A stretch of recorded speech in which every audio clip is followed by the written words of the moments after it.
Entonces, la semana pasada estábamos empezando a ver nuestros antepasados. ¿Quiénes fueron estos bautistas particulares que fueron a la Escritura a ver qué era lo que la Biblia decía con respecto a la fe que nos había sido entregada? Y ellos empezaron a encontrar diversas doctrinas bíblicas a las cuales ellos afirmaron y vivieron por ellas. Quiero que abramos nuestras Biblias en el libro, en la epístola de Judas.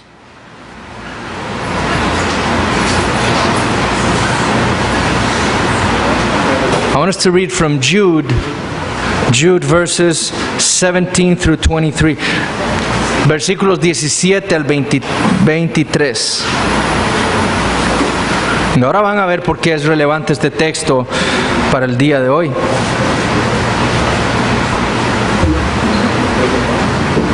Judas 17 al 23 dice: pero vosotros, amados, tened memoria de las palabras que antes fueron dichas por los apóstoles de nuestro Señor Jesucristo, los que os decían: en el postrer tiempo habrá burladores, que andarán según sus malvados deseos. Estos son los que causan divisiones, los sensuales, que no tienen al Espíritu. Pero vosotros, amados, edificándoos sobre vuestra santísima fe, orando en el Espíritu Santo, conservaos en el amor de Dios, esperando la misericordia de nuestro Señor Jesucristo para vida eterna. A algunos que dudan, convencedlos; a otros, salvad, arrebatándolos del fuego; y de otros, tened misericordia con temor, aborreciendo aún la ropa contaminada por su carne. Y ahora vamos a ver por qué este texto es relevante para lo que vamos a ver esta mañana. La semana pasada entonces vimos los tres grandes bautistas particulares, eran William Kiffin, Hansard Knowles y Benjamin Keach, ¿verdad? El día de hoy vamos a ver tres Cs: Nehemías Cox, William Collins y Hércules Collins. Y vamos a empezar con Nehemías Cox. El apellido se escribe C-O-X-E. Realmente de Nehemías Cox no se sabe mucho. No se sabe mucho de su nacimiento, de su niñez, excepto que vivió en una ciudad en Inglaterra que se llama Bedfordshire con su padre Benjamin Cox. Y si deseamos entender su vida, debemos entender primero la vida de su padre Benjamin. Benjamin Cox fue el hijo de un ministro de la iglesia de Inglaterra. Benjamin Cox ingresó en la Universidad de Oxford en abril de 1609. Se graduó 4 años después como bachiller en artes y obtuvo su maestría en artes en 1617. Se cree que para ese momento ya Benjamin Cox estaba ya criticando esas innovaciones de William Laud en la adoración pública a Dios. Y sin embargo, para 1640 se sabe que Benjamin Cox era miembro de la iglesia de Petty France, así se llama, Petty France. Y para 1642 ya se sabe que Benjamín estaba defendiendo la posición doctrinal de los bautistas particulares. Él escribió un panfleto llamado Una tesis o posición concerniente a la administración y el recibimiento de la cena del Señor, aclarado y confirmado. Recuerden lo que William Laud había enseñado con respecto a la cena del Señor. Él quería volver a muchas cosas de la Iglesia Católica Romana y Benjamin Cox escribe en contra de esas innovaciones de William Laud, tratando de corregirlas. Y Cox estaba argumentando que cuando alguien administraba la cena del Señor a alguien que estaba en fornicación, a un borracho, a un extorsionador, a un idólatra, estaba cometiendo un grave pecado. Para Cox, él dijo: los hijos de Dios no debían tener comunión del todo con este pecado, sino reprocharlo. Porque en ese tiempo se le daba la comunión o la cena del Señor a cualquier persona. El pueblo conocía que tal persona era un fornicario que andaba en pecado, igual el pastor le daba la comunión. Y Cox dice, eso es un error, eso no puede ocurrir. Entonces debemos más bien no participar, sino reprocharlo. Cox estaba limitando la cena del Señor exclusivamente a los creyentes que se habían arrepentido de sus pecados y que estaban viviendo una vida sin practicar el pecado. Para él solo los creyentes debían participar de ese sacramento. Y por lo tanto, habiendo visto en las Escrituras que la cena del Señor era exclusivamente para creyentes, muy pronto llega entonces a rechazar el pedobautismo. Y parece que en ese mismo año, 1642, Cox lo hizo. En 1643, Richard Baxter, el gran presbiteriano, lo retó a un debate público sobre el tema del bautismo. Y Benjamin Cox fue encarcelado por ese debate, porque estaba enseñando en contra de lo que la misma iglesia anglicana enseñaba y lo que creían también los presbiterianos. Y se le prometió a Benjamin Cox encarcelarlo por mucho tiempo. Esa fue la amenaza. Y Baxter escribe en su libro, él dice que la causa de quererlo dejar por mucho tiempo es porque Benjamin Cox se había rehusado a salir del país y no volver. Él dijo, estas verdades tienen que ser conocidas aquí, yo no me voy a ir de Inglaterra. Entonces prometieron dejarlo mucho tiempo. En 1644 se publicó la primera Confesión Bautista de Londres. Y cuando en 1645 un presbiteriano llamado Daniel Featley ataca la confesión, porque empieza a criticar a estos supuestos anabautistas, como él les llamaba, o como se les llamaba en ese entonces, Daniel Featley estaba atacando la confesión de 1644. Benjamin Cox no solo la afirmó, sino que en 1646, cuando las divinidades presbiterianas estaban entrando a la abadía de Westminster a escribir la confesión de Westminster, Benjamin Cox estaba con otro hermano bautista particular llamado Samuel Richardson, y estaban en la puerta entrando las divinidades y él estaba entregándoles la confesión de 1644. Esto es lo que nosotros creemos. Entiendan que nosotros no somos herejes. Esto es lo que nosotros creemos. Nosotros tenemos más relación con ustedes doctrinalmente que la iglesia anglicana, que los anabautistas, a los cuales rechazamos. Y estaban entregando su confesión de fe para lograr algún tipo de tolerancia hacia ellos. Ahora ellos eran los diferentes. Entonces no solo eran atacados por la iglesia anglicana, sino también por los presbiterianos, por esta posición suya con respecto al bautismo.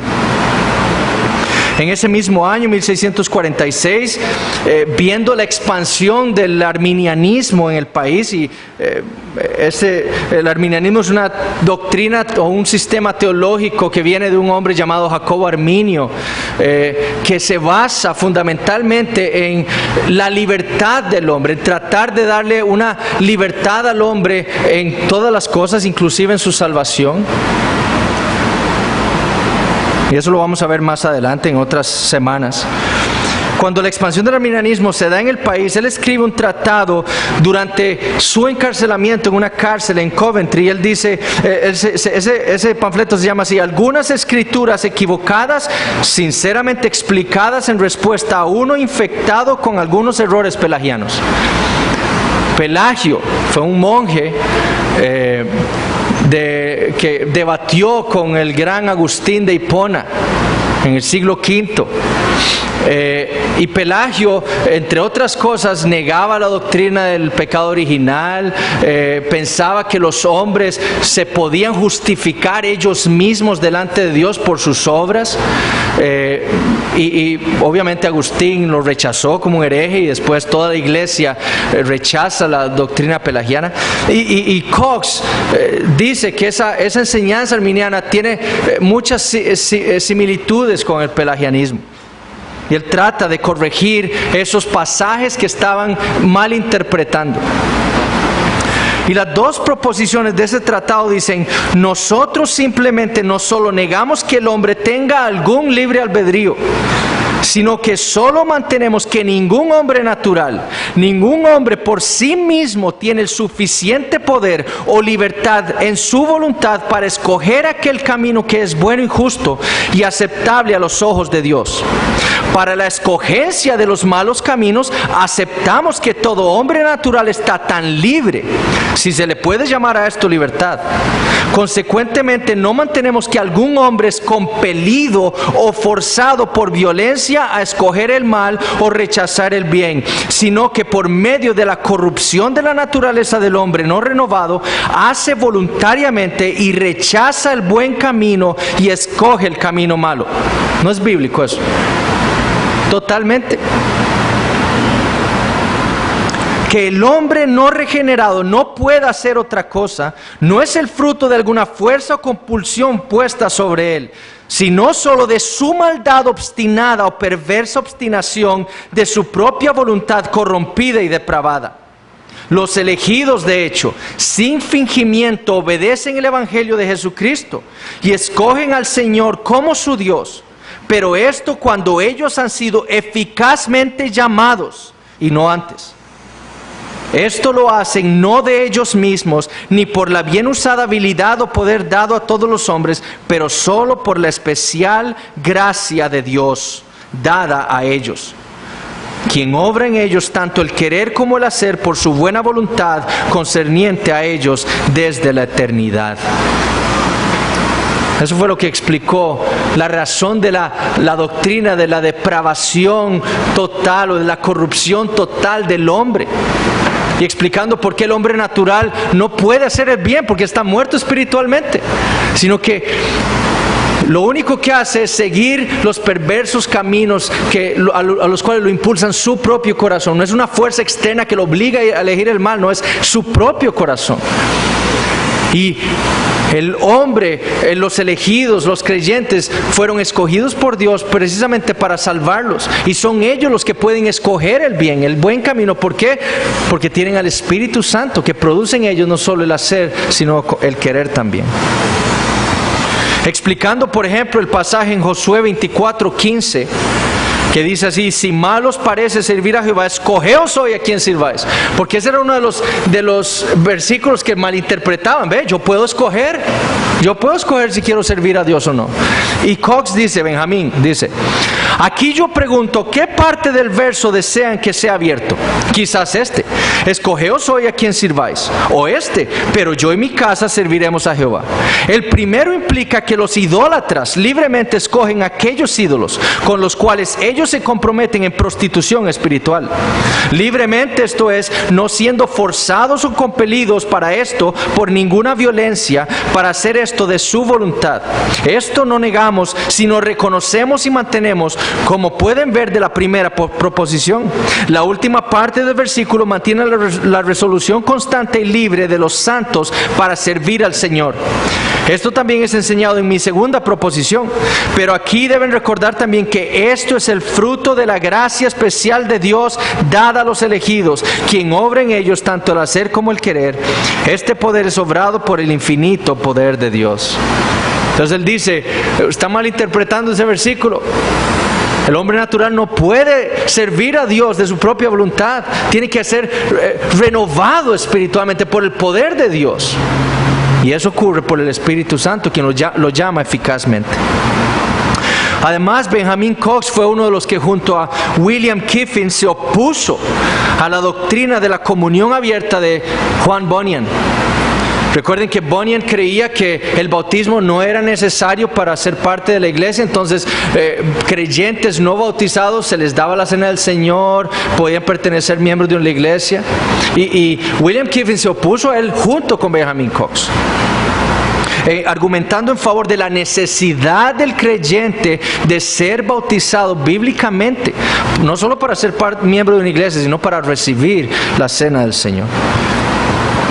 Y ese fue un legado que le pasó a su hijo Nehemías, de quien vamos a hablar ahora.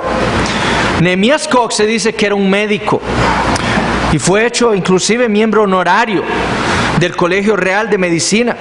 Whitley, un historiador, afirma que Nehemías ayudó a Richard Baxter, quien había sido afectado por una enfermedad. Y se dice que también había sido entrenado en su niñez en el oficio de zapatero. El 14 de mayo de 1669 llega a la iglesia de Juan Bunyan en Bedford. Y el 21 de diciembre de 1671 es junto con Bunyan nombrado pastor de la iglesia en Bedford, junto a otros 5 hombres más. Múltiples oportunidades se le abrían a la iglesia para el ministerio evangelístico, pero también en ese tiempo para la reflexión teológica. Recuerden, son tiempos en donde la Biblia está, todo el mundo ya tiene la escritura en inglés, en su idioma, están estudiando la Biblia. En 1672 la iglesia de Bedford ordenó redactar una pequeña confesión de fe. Sin embargo, no hay registro de que esto haya ocurrido. En la minuta de la iglesia se dice que se le ordena a los pastores hacer una confesión, pero no hay registro de que esta haya existido. Sin embargo, a pesar de ser muy joven, Nehemías Cox, hay registros en las minutas de la iglesia que demuestran que para la iglesia lo veía a él, a pesar de su juventud, como un hombre de mucha influencia, un hombre sumamente dotado espiritualmente, entendido en las escrituras. Y se le comisionaba mucho a Nehemías Cox para participar de cualquier disputa que hubiera en la iglesia. Alguien estaba siendo disciplinado, había que corregir algún error doctrinal, y la iglesia enviaba a Nehemías Cox para que arreglaran estas cosas. Aparentemente habían algunas iglesias hermanas a la de Bedford que enviaron cartas a esa iglesia para que les enviaran como pastor a Nehemías Cox. Aparentemente Nehemías Cox predicaba no solo en Bedford, sino en otras iglesias, y donde vieron quién era, desearon tenerlo a él como pastor. Cuando llegó Cox, no sabemos cómo, pero Cox llega a la iglesia en Petty, France, ¿ok? El 21 de julio de 1673. Y en la minuta de ese día, la iglesia dice: el hermano Collins, William Collins, y el hermano Cox fueron solemnemente ordenados pastores o ancianos de esta iglesia.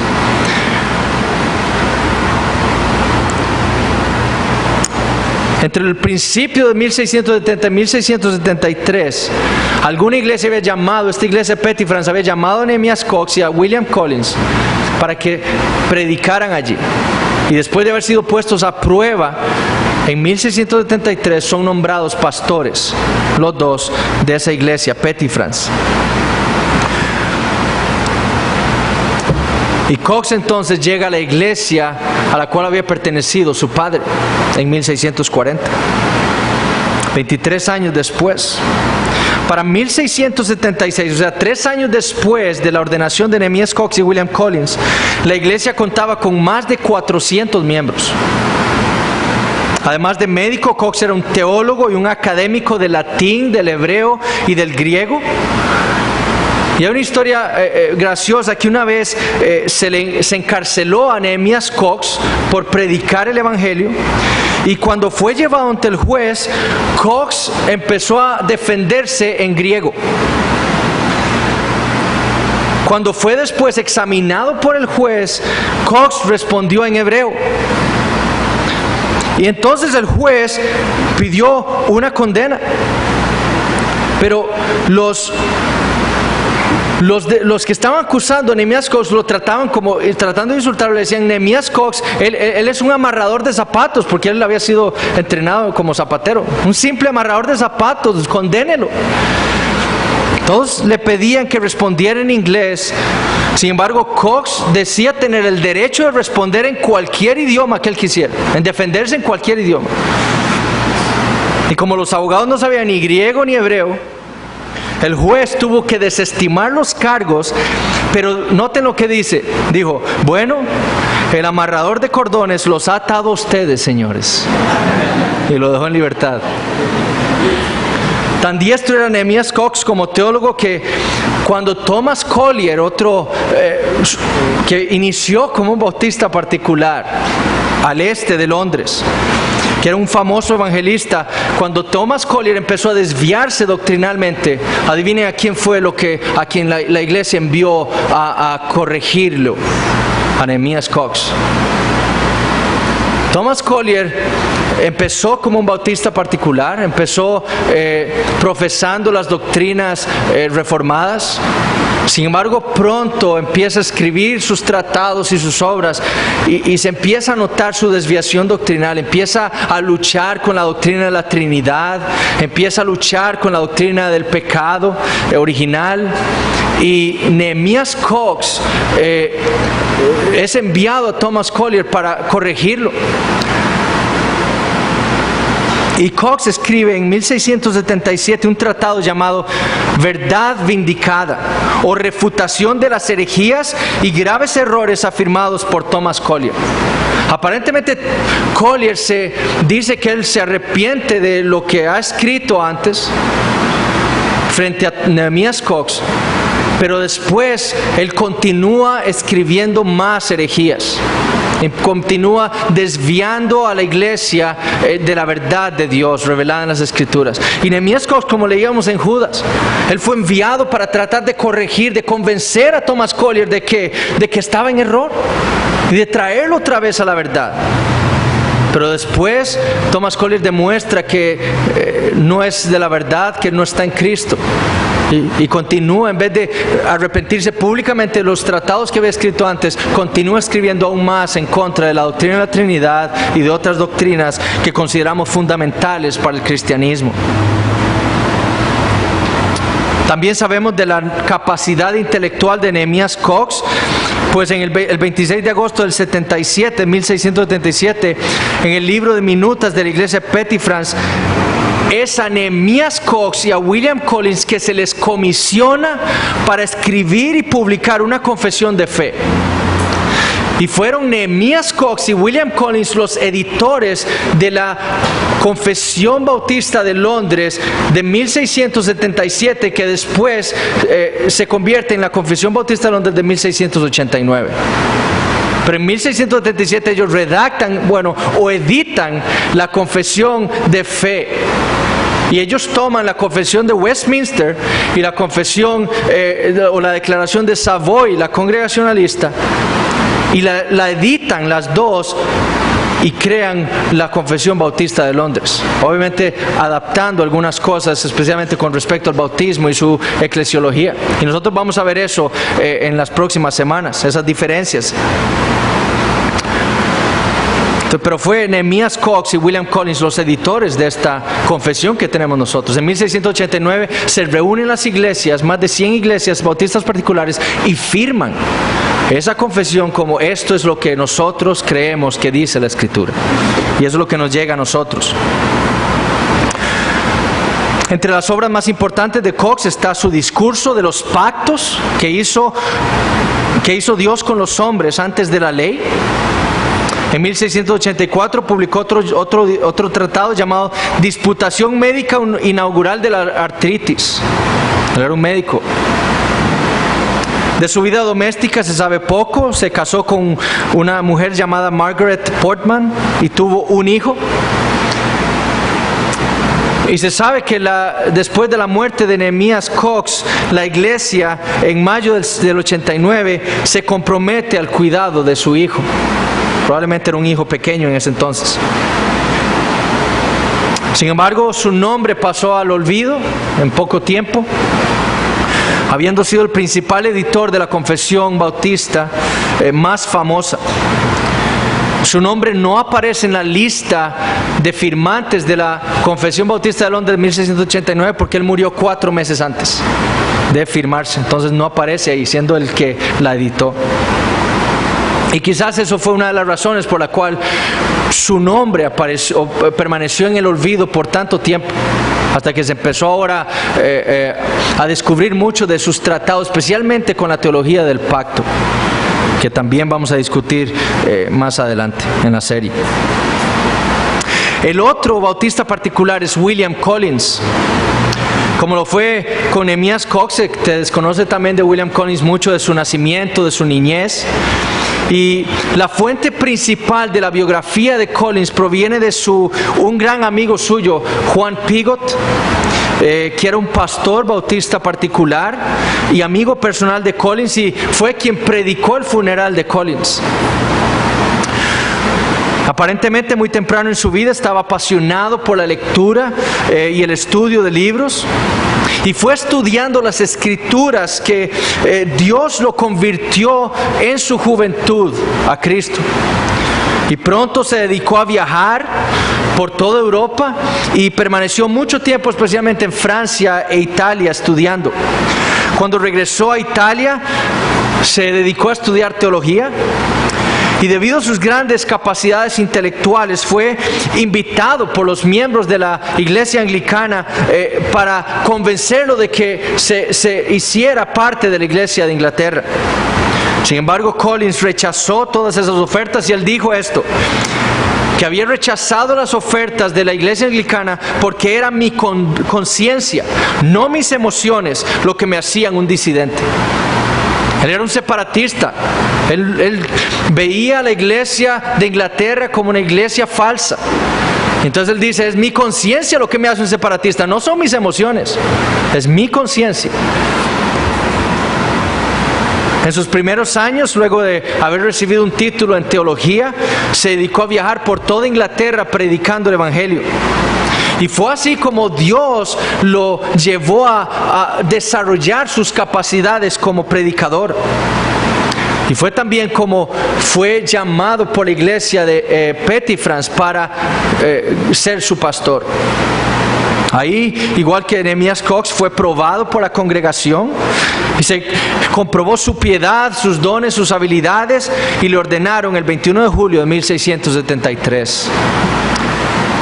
Y noten cómo Pigot describe el carácter de William Collins. Él dice: ustedes en esta iglesia lo saben, y creo que aceptarán que él era irreprochable como el administrador de Dios, no guiado por su voluntad, no airado, no dado al pecado, no pendenciero, sino amante de la hospitalidad, del bien, sobrio, aferrado de la palabra fiel como había sido enseñado, siendo capaz por sana doctrina tanto de exhortar y convencer a los que contradicen. Era apto para enseñar y capaz de traer algo apropiado para la edificación del excelente suministro de conocimiento divino que había atesorado, habiendo en más de una ocasión ido al púlpito y predicado un excelente sermón en la opinión de jueces competentes. Sin embargo, a pesar de estar calificado, no le sirvió a Dios ni a ustedes con aquello que no le costara nada, sino que se aplicó a estudiar profundamente para cada sermón cuando su salud se lo permitía. Un hombre que tenía un corazón totalmente pastoral, que sabía su compromiso delante de Dios de guiar a sus ovejas, las ovejas que Dios le había dado, y se preparaba toda la semana para predicarle y enseñar a su iglesia. Sus predicaciones trataban de la pecaminosidad del hombre. Sin embargo, su punto era mostrarle a los oyentes, no a dejarlos en la desesperación, sino que los llevaba a mostrarle su pecaminosidad. ¿Para qué? Para mostrarle las excelencias de Cristo y las virtudes de su obra redentora. Pigot, noten lo que Pigot dice: que también distinguió entre la justificación y la santificación, exaltando la justicia imputada de Cristo, sin devaluar la obra del Espíritu. Así que sus sermones eran útiles bajo la influencia de la gracia divina para convertir y edificar, para iluminar y establecer, siendo extraídas de la fuente de la verdad, las sagradas escrituras, con las que él constantemente conversaba en sus idiomas originales. Habiendo leído a los mejores críticos, comentaristas, antiguos y modernos, así que los hombres de la mayor penetración pudieran aprender de sus discursos, así como aquellos de la menor capacidad. Este hombre era un teólogo, era un académico, y él leía las escrituras en sus idiomas originales. Pero cuando predicaba de tal manera, como decía Spurgeon, hasta que un niño podía entender. Ese era su corazón pastoral. Su deseo era glorificar a Dios en todo, especialmente en su predicación. Y Pigott describe, él no estudiaba para entretener, sino para instruir a sus oyentes, no considerando lo que a ellos les gustara, sino lo que les beneficiaría, siempre teniendo en su mente un sentido del valor de las almas, y por lo tanto constantemente advertía a sus hermanos del ministerio a tener el mayor cuidado posible para llevar adelante la salvación de pecadores, para exaltar a Cristo y no predicarse ellos mismos. A pesar de que no sabemos mucho del resto de su vida, entre sus obras tenemos el Catecismo Bautista, que se le achacó a Benjamin Keach. Si ustedes buscan en internet el Catecismo de Keach, es el catecismo escrito por William Collins.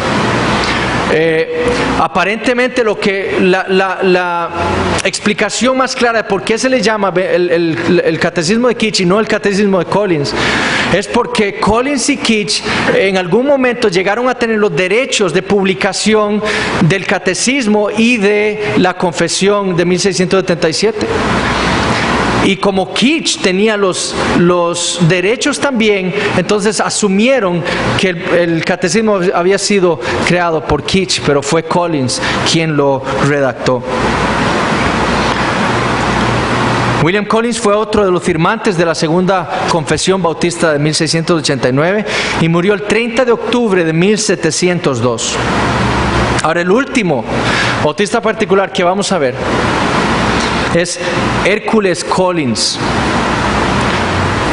Ahora muchos dicen, ¿sus padres serían cristianos o no? ¿Por qué ese nombre? Pero nadie sabe si sus papás, si venía de un contexto creyente o no, por su nombre. Eso es algo que los mismos historiadores han preguntado. Ustedes verán cómo ellos tratan de indagar todo y preguntarse todo en la historia. Se conoce muy poco de su biografía. Se sabe que sirvió por más de 25 años como el tercer pastor de la iglesia bautista más antigua de Londres, en Wapping, cuyo primer pastor fuera el gran John o Juan Spilsbury.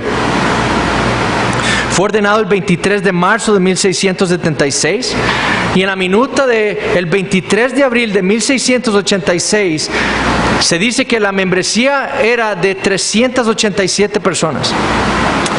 6 años después, otra minuta dice que 290 personas habían sido removidas de la membresía de la iglesia, 216 por causa de muerte y el resto por causas disciplinarias.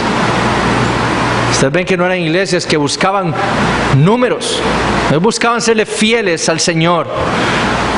No solo se morían, pero también disciplinaban a aquellos que así lo requerían. Y muchos fueron excomunicados de sus iglesias. Su iglesia se caracterizaba por un gran deseo de pureza, como una minuta así lo puede demostrar. Y en esos tiempos la iglesia tenía muchos enemigos, no solo fuera, en la iglesia de Inglaterra, sino dentro. Algunos caían en supersticiones, como él describe, otros en libertinajes, y fueron disciplinados y muchos excomulgados. Antes de llegar a esta iglesia, aparentemente Hércules Collins y su esposa eran miembros de la iglesia de Pettyfrans, donde pastoreaban William Collins y Nehemías Cox. No sabemos por qué sale de ahí y llega a Wapping. Fue encarcelado en 1684 por no conformarse a la iglesia de Inglaterra. Y Crosby, que es un historiador, escribe esto de él: un fiel ministro del Evangelio, a pesar de no tener una educación teológica, aún era un útil y laborioso siervo de Cristo y uno que sufrió encarcelamientos por su causa. Empezó a ser religioso muy tempranamente y continuó fiel hasta el último día, y no se impresionó por la furia de sus perseguidores. Leer un libro como una biografía como la de Hércules Collins es impresionante, las persecuciones que experimentó este hombre. Pero su fe permaneció fuerte y firme hasta el final de su vida. Fue un autor prolífico en su época, escribiendo hasta 11 obras, tratados muy extensos. En 1680 escribió el Catecismo Ortodoxo, que fue una adaptación del Catecismo de Heidelberg. No solo editó la sección acerca del bautismo de esa confesión, sino le añadió también a esa confesión el credo niceno y el credo de Atanasio. Y le puso un apéndice a este tratado en favor o escribiendo en favor del canto congregacional. ¿Recuerdan la lucha que había tenido Benjamin Keach? Bueno, Hércules Collins también hizo un apéndice favoreciendo el canto congregacional. El resto de sus obras trataron de temas con respecto a la necesidad de la separación de la Iglesia de Inglaterra. Debatió el tema del bautismo de creyentes contra el bautismo de infantes.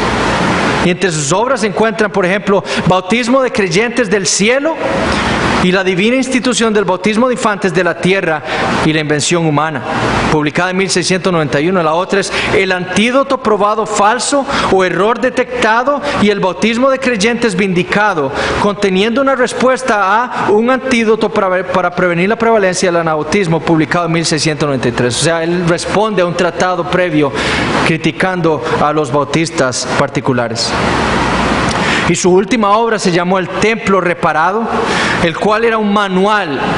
Y es lindísimo leer ese libro porque era un manual para los jóvenes pastores, aquellos que estaban entrando en el ministerio. Y él escribe un tratado para ellos, para explicarles cómo deben ser ellos como pastores, cómo deben prepararse, cómo deben predicar, en qué deben consistir sus predicaciones.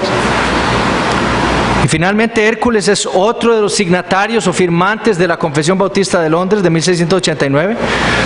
Murió el 4 de octubre de 1702 y 5 días después su hermano amigo Juan Pigot predicó su funeral basado en el texto de Mateo 24:44. Por tanto, también vosotros estad preparados, porque el Hijo del Hombre vendrá a la hora que no pensáis. Eso es un pasaje pensado para un hombre como Hércules Collins, un hombre que estaba preparado fielmente en la doctrina de Cristo, preparándose cada día, porque él sabía que Cristo vendría en algún momento, no sabía cuándo, pero él sabía y tenía la seguridad de que Cristo volvería y que él debía permanecer fiel a él. Y se preparó, y nosotros debemos imitar a estos hombres de esa manera. La otra semana vamos a ver algo sobre el confesionalismo, por qué creemos nosotros que eso es importante, y después vamos a entrar ya en lo que nos caracteriza a nosotros sobre lo que nosotros creemos que la Biblia enseña. Y si hay alguna pregunta, pues pueden buscarme. Si no, tenemos un tiempo para saludarnos, para tomar un receso y ya comenzamos con el culto de adoración. Gracias.